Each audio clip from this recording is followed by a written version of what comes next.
به نام خالق هستی. 48 قانون قدرت. قانون 32.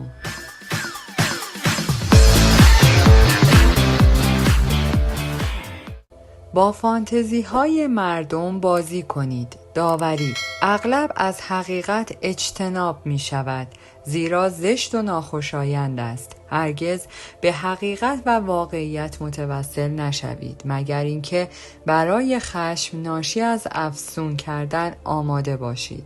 زندگی آنقدر سخت و ناراحت کننده است که افرادی که می توانند عاشقانه بسازند یا خیال پردازی کنند مانند واهه‌هایی در بیابان هستند. همه به سوی آنها جمع می شوند. قدرت زیادی در بهره بردن از خیالات مردم وجود دارد. رعایت قانون. دولت شهر ونیز برای مدت طولانی رونق داشت که شهروندان آن احساس می‌کردند جمهوری کوچک آنها سرنوشتی کنار آن دارد. در قرون وسطی و رنسانس بالا، انحصار مجازی آن در تجارت به شرق آن را تبدیل به ثروتمندترین شهر اروپا کرد. ونیزی‌ها تحت یک دولت جمهوری خواه آزادی هایی داشتند که تعداد کمی از ایتالیایی‌ها تا به حال آن را می شناختند. با این حال یک دفعه ثروت آنها در قرن 16 تغییر کرد. باز شدن دنیای جدید قدرت را به سمت اقیانوس اطلس اروپا به اسپانیایی ها و پرتغالی ها و بعدها هلندی ها و انگلیسی ها منتقل کرد. ونیز نمی توانست از نظر اقتصادی رقابت کند و امپراتوری آن به تدریج متزلزل شد. ضربه نهایی از دست دادن یک دارایی ارزشمند دریای مدیترانه، جزیره قبرس بود که در سال 1570 توسط ترک ها از ونیز تصرف شد. خانواده های نجیب در ونیز متلاشی شدند و بانک ها شروع به جمع شدن کردند. نوعی تیرگی و افسردگی بر سر شهروندان نشست. آنها گذشته درخشانی را نمی شناختند یا از طریق آن زندگی کرده یا داستانهایی درباره آن از بزرگان خود شنیده بودند. سالهای تزلزل نزدیک بودند. نیمی از ونیزی ها معتقد بودند که الهه فورچون فقط با آنها شوخی می کند و به زودی روزهای قدیم باز خواهد گشت. با این حال آنها چه کاری می توانستند انجام دهند؟ در سال 1589 شایعاتی در ونیز مبنی بر ورود مردی مرموز به نام ایل برگادیو، استاد کیمیاگری، شروع شدند. مردی که ثروتی باور نکردنی از طریق توانایی خود در ضرب طلا از طریق استفاده به دست آورده بود. این شایعه به سرعت پخش شد، زیرا چند سال قبل یک نجیب زاده ونیزی که از لهستان می‌گذشت شنیده بود که مردی دانشمند پیشگویی می‌کرد که اگر ونیز بتواند مردی را بیابد که هنر کیمیاگری ساخت طلا را درک کند، شکوه و قدرت گذشته خود را باز می‌یابد و به این ترتیب هنگامی که خبر طلایی که این برگادیو داشت به ونیز رسید، او مدام سکه های طلا را در دستانش به هم میزد و اشیای طلایی کاخ او را پر میکرد. برخی شروع به رویا پردازی کردند. شهرشان از طریق او دوباره رونق خواهد گرفت. اعضای خانواده های نجیب زاده ونیز با هم به ورشا رفتند، جایی که برگادیو در آن زندگی می کرد. آنها در کاخ او گشتند و با شگفتی نظاره کردند که او توانایی های طلاسازیش را نشان می دهد. کمی از مواد معدنی به ظاهر بی ارزش را بر می دارد و آن را تبدیل به چندین اونس گرد و غبار طلا می کند. صنایع ونیزی آماده شد تا درباره ایده دعوت رسمی از برگادیو برای اقامت در ونیز با هزینه شهر بحث کند. زمانی که ناگهان خبر رسید که با دوک مانتوا برای خدمات او رقابت می کند، آنها از یک میهمانی باشکوه در کاخ برگادیو برای دوک شنیدند که شامل لباسها، دکمه‌ها، ساعتها و بشقاب‌های طلایی بود. سنا که نگران از دست دادن برگادیو در مقابل مانتوا بود، تقریباً به اتفاق آرا به دعوت او به ونیز رأی و به او قول داد که برای ادامه زندگی به سبک مجلل خود به کوهی از پول نیاز دارد، اما فقط در صورتی که فوراً بیاید. اواخر همان سال برگادیو مرموز وارد ونیز شد. با چشمان تیره نافذش زیر ابروهای ضخیم و 2 ماستوف سیاه عظیمی که او را در همه جا همراهی می کردند اثرگذار بود. او در قصری مجلل در جزیره گیودوکا اقامت گزید و جمهوری برای ضیافت‌هایش لباس‌های گران قیمت و همه هوس‌های دیگرش هزینه می کرد. نوعی تب کیمیاگری در ونیز پخش شد. در گوشه و کنار خیابان دست فروشان زغال سنگ، دستگاه تقطیر، دم، کتاب‌های آموزشی در این زمینه می فروختند. همه شروع به تمرین کیمیاگری کردند، همه به جز برگادیو. به نظر می رسید که کیمیاگر عجله‌ای برای شروع ساخت طلایی ندارد که ونیز را از نابودی نجات دهد.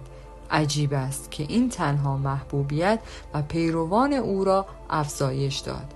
مردم از سراسر اروپا حتی آسیا برای ملاقات با این مرد برجسته جمع شدند. ماه‌ها گذشت و هدایایی از هر طرف به سوی برگادیو سرازیر شدند. با این حال او هیچ نشانی از معجزاتی نیافت که ونیزی‌ها با اطمینان از او انتظار داشتند.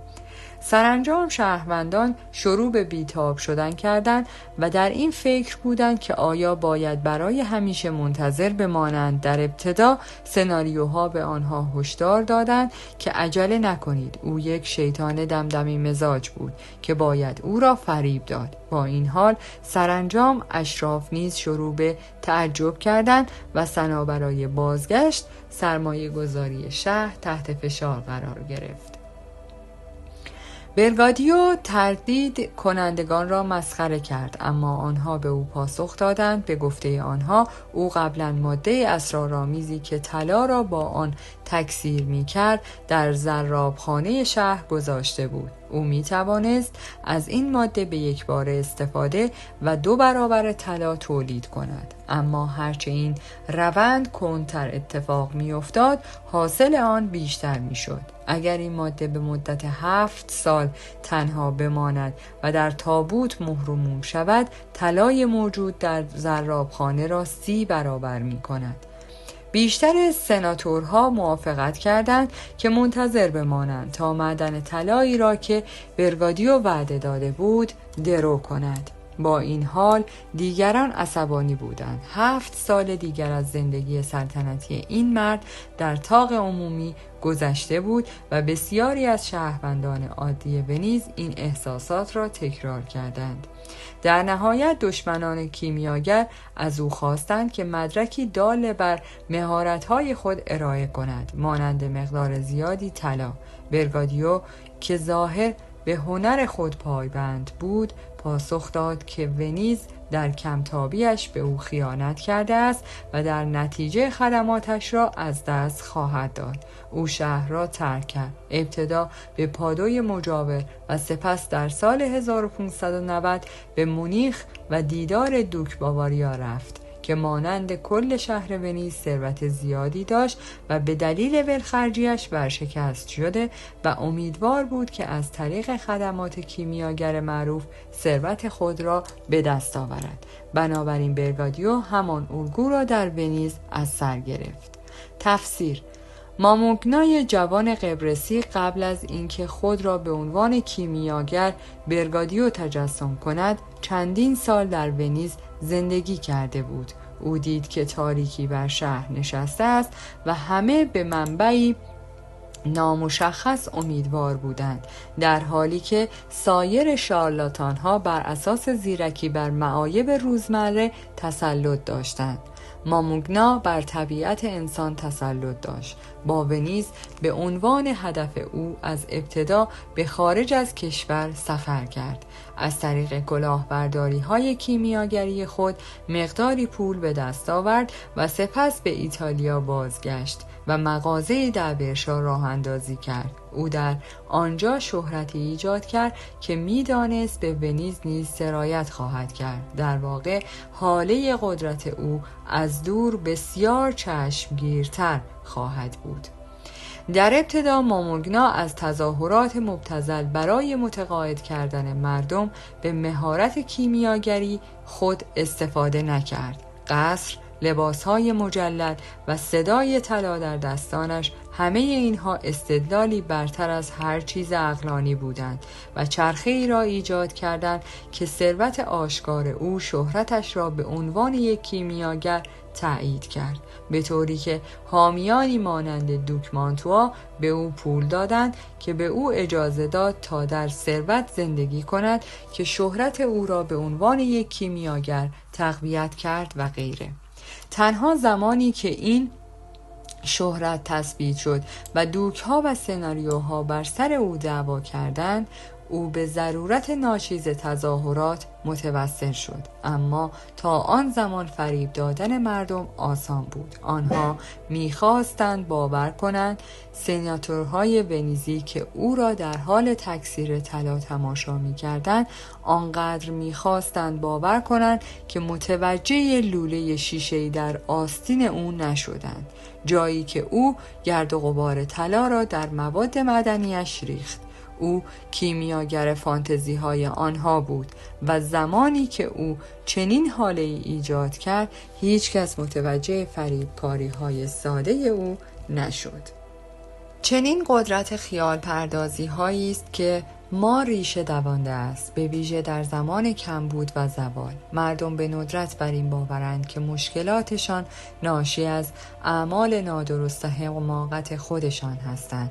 کسی یا چیزی در بیرون مقصر است، دیگری جهان و خدایان. بنابراین رستگاری از بیرون نیز می آید.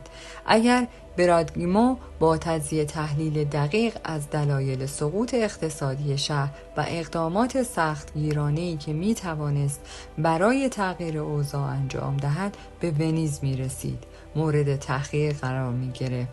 واقعیت بسیار زشت و راه حل بسیار دردناک بود، عمدتاً از نوع کار سختی که اجداد شهروندان برای ایجاد یک امپراتوری متحمل شده بودند. از سوی دیگر فانتزی در کیمیاگری به راحتی قابل درک و بی‌نهایت دلپذیر بود. برای به دست آوردن قدرت باید منبع لذت اطرافیان خود باشید و لذت از بازی کردن به خیالات مردم می آید. هرگز قول بهبود تدریجی را از طریق سخت کوشی ندهید، بلکه نوید ماه دگرگونی بزرگ و ناگهانی و کوزه طلا را بدهید. هیچ کس نیازی به ناامیدی از یافتن افرادی که به اسراف آمیزترین فرضیه ها می آیند و کسانی که هنر کافی برای نمایش آن در رنگ‌های مطلوب داشته باشند ندارد. نکات کلیدی در قدرت: فانتزی هرگز نمیتواند به تنهایی عمل کند. این امر مستلزم پس زمینه هولناک و پیش پا افتاده است. این ظلم و ستم واقعیت است که به فانتزی اجازه میدهد ریشه دوانده و شکوفا شود.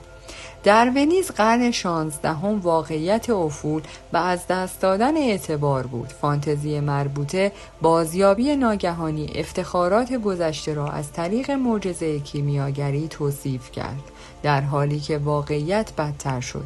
ونیزی ها در دنیای رویایی شاد زندگی می کردند که در آن شهرشان ثروت و قدرت افسانه‌ای خود را یک شبه احیا و گرد و غبار را تبدیل به طلا کرد.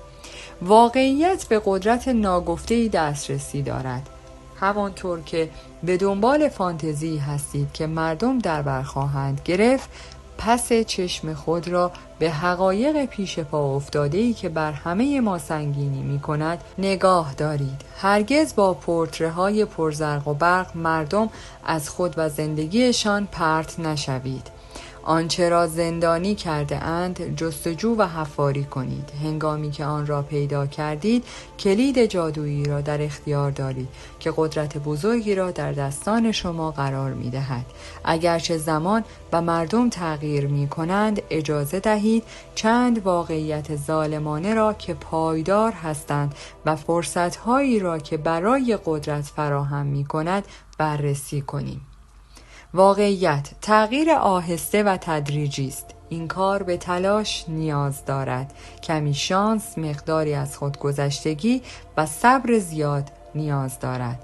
فانتزی یک دگرگونی ناگهانی، تغییری کلی در بخت و اقبال فرد به ارمغان می آورد و کار شانس از خودگذشتگی و زمان را در یک حرکت فوق‌العاده دور می زند.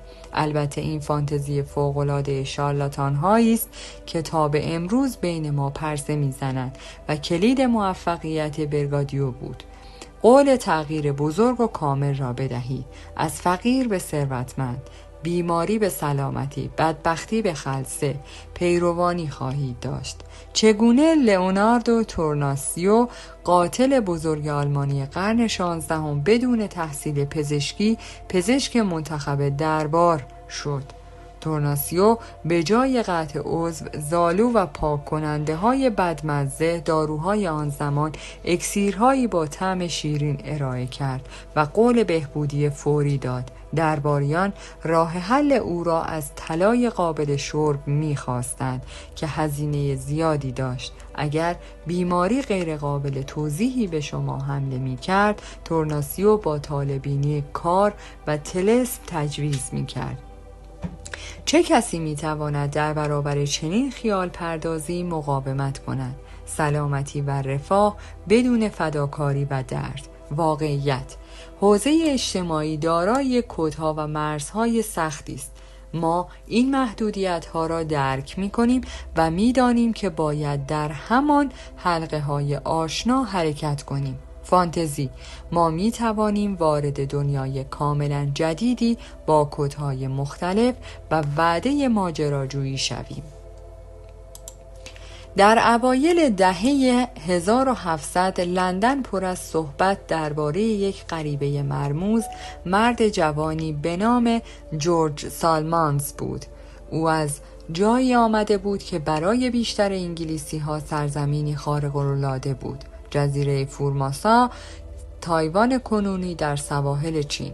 دانشگاه آکسفورد را برای آموزش زبان جزیره استخدام کرد.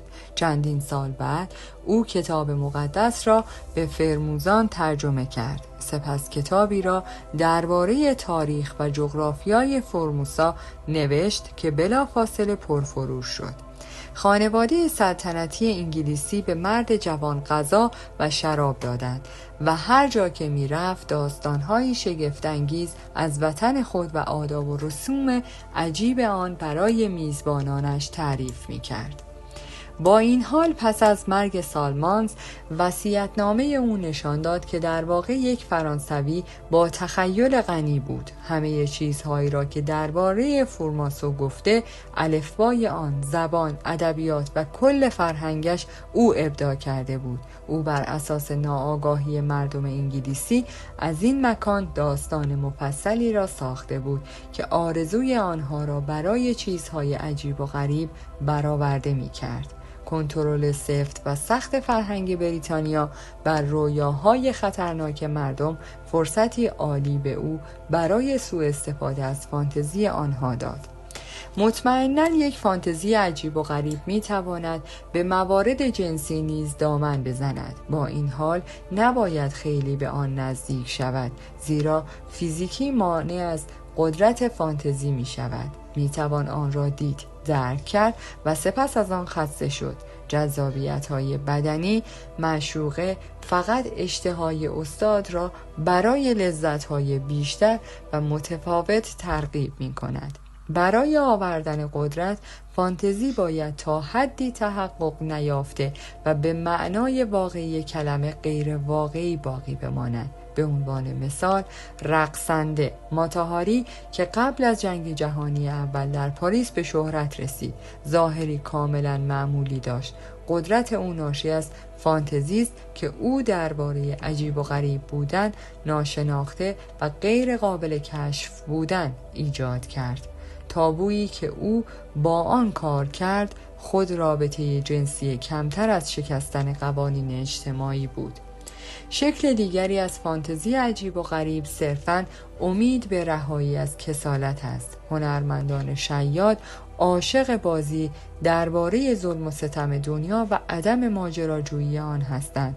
مخالفان آنها ممکن است شامل بازاریابی گنج گمشده اسپانیایی با مشارکت احتمالی یک پیرمرد مکزیکی جذاب و ارتباط با رئیس جمهور یک کشور آمریکایی جنوبی باشد. هر چیزی که باعث رهایی از غم باشد، واقعیت، جامعه از هم پاشیده و پر از درگیری است. فانتزی: مردم می توانند در یک اتحاد عرفانی از روح‌ها گرد هم آیند. در دهه 1920 اسکار هارتزل کلاهبردار با کلاهبرداری قدیمی سر فرانسیس دریک ثروت زیادی به دست آورد. اساساً به هر مکنده‌ای که اتفاقاً دریک نامیده میشد قول می‌دهد که سهم چشمگیری از گنج دریک گم شده را که هارتز به آن دسترسی داشت به دست آورد. هزاران نفر در سراسر غرب میانه گرفتار این کلاهبرداری شدند که هارتز با هوشمندی آن را تبدیل به جنگی صلیبی علیه دولت و هر کس دیگری کرد که در تلاش بود ثروت دریک را از دست وارثان آن دور نگه دارد. در آنجا یک اتحاد عرفانی از دریک‌های ستم دیده با تجمعات و جلسات احساسی ایجاد شد. اگر قول چنین اتحادیه ای را بدهید می توانید قدرت زیادی به دست آورید، اما این قدرت خطرناکی است که به راحتی می تواند علیه شما باشد. این یک فانتزی برای عوام فریبی است که باید روی آن بازی کنند. واقعیت: مرگ.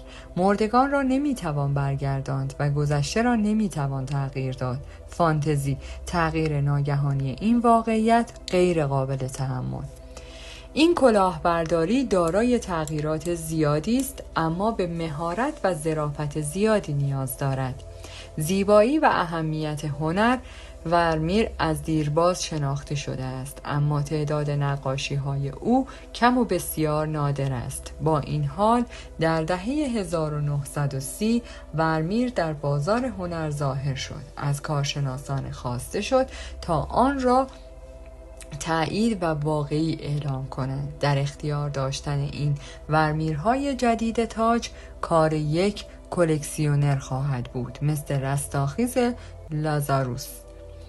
به طرز عجیبی ورمیر زنده و گذشته عوض شده بود. بعدا مشخص شد که ورمیرهای جدید کار یک جاهل هلندی میانسال به نام هان وین میگرن است و او ورمیر را برای کلاهبرداری خود انتخاب کرده بود، زیرا فانتزی را درک می کرد. نقاشی ها دقیقاً به نظر واقعی می رسیدند، زیرا مردم و متخصصان نیز به شدت می خواستند آنها را باور کنند. به یاد داشته باشید که کلید فانتزی فاصله است. فاصله جذابیت و وعده به همراه دارد و ساده و بدون مشکل به نظر می رسد. پس آنچه ارائه می دهید باید غیر قابل درک باشد. هرگز اجازه ندهید که به طرز ظالمانه‌ای ظاهر شود. این سرابی در دوردست است که با نزدیک شدن مکنده کنار می رود. هرگز در توصیف فانتزی خیلی مستقیم نباشید. آن را مبهم نگه دارید. به عنوان یک جاهل خیال پردازی اجازه دهید قربانیتان آنقدر نزدیک شود که ببیند و وسوسه شود، اما او را به اندازه‌ای دور نگه دارید که در رویا و آرزو بماند. تغییر روی کرد. اگر قدرتی در بکارگیری تخیل مردم داشته باشید، خطراتی نیز وجود دارند. فانتزی معمولاً حاوی عنصری از بازی است. نیمی از مردم متوجه می‌شوند که فریب خوردند، اما به هر حال رویا را زنده نگه می‌دارند و از سرگرمی و انحراف موقت از روزمره‌ای که شما ارائه می‌دهید لذت می‌برند. بنابراین آن را سبک نگه دارید. هرگز به جایی که واقعاً از شما انتظار می‌رود نتیجه بدهد نزدیک نشوید. آن مکان ممکن است بسیار خطرناک باشد. پس از اینکه برگادیو در مونیخ مستقر گردید، متوجه شد که باواریایی ها هوشیار نسبت به ونیزی های خوشخلق اعتقاد کمتری به کیمیا دارند. فقط دوک بود که واقعا به آن اعتقاد داشت، زیرا برای نجات او از آشفتگی ناامید کننده‌ای که در آن قرار داشت شدیداً به آن نیاز داشت. همانطور که برگادیو بازی انتظار آشنای خود را انجام میداد، هدایا را میپذیرفت و انتظار صبر داشت. مردم عصبانی شدند، پول خرج می شد و هیچ نتیجه‌ای نداشت. در سال 1592 باواریایی ها خواستار عدالت شدند و سرانجام برگادیو متوجه شد که از چوبه دار تاب می خورد. مثل قبل قول داده و عمل نکرده بود. اما این بار بردباری میزبانیان را اشتباه ارزیابی کرده و ناتوانی او در تحقق خیالات آنها کشنده بود. نکته آخر، هرگز این اشتباه را نکنید که فانتزی همیشه خارق العاده است. مطمئناً فانتزی با واقعیت در تضاد است، اما خود واقعیت گاهی چنان نمایشی و سبک است که خیال تبدیل به میل به چیزهای ساده می شود. تصویری که آبراهام لینکن از خود ایجاد کرد، برای مثال به عنوان یک وکیل وطنی او را تبدیل به رئیس جمهور عادی کرد.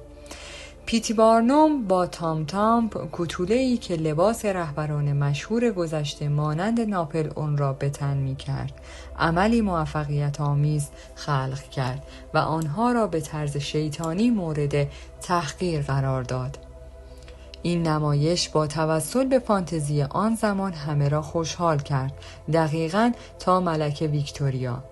تام الگوی آشنای فانتزی را برعکس کرد که در آن چیزهای عجیب و ناشناخته تبدیل به ایدئال می شوند، اما این عمل همچنان از قانون پیروی می کرد، زیرا در زیر برای آن این خیال بود که انسان ساده بدون مشکل و از قدرتمندان و ثروتمندان شادتر است. هم لینکن و هم تام تام نقشی معمولی را بازی می کردند، اما فاصله خود را با دقت حفظ کردند. اگر با چنین فانتزی بازی می کنید، شما نیز باید فاصله را دقت پرورش دهید و اجازه ندهید شخصیت مشترک شما بیش از حد آشنا شود، وگرنه به عنوان فانتزی جلوه نمی کند.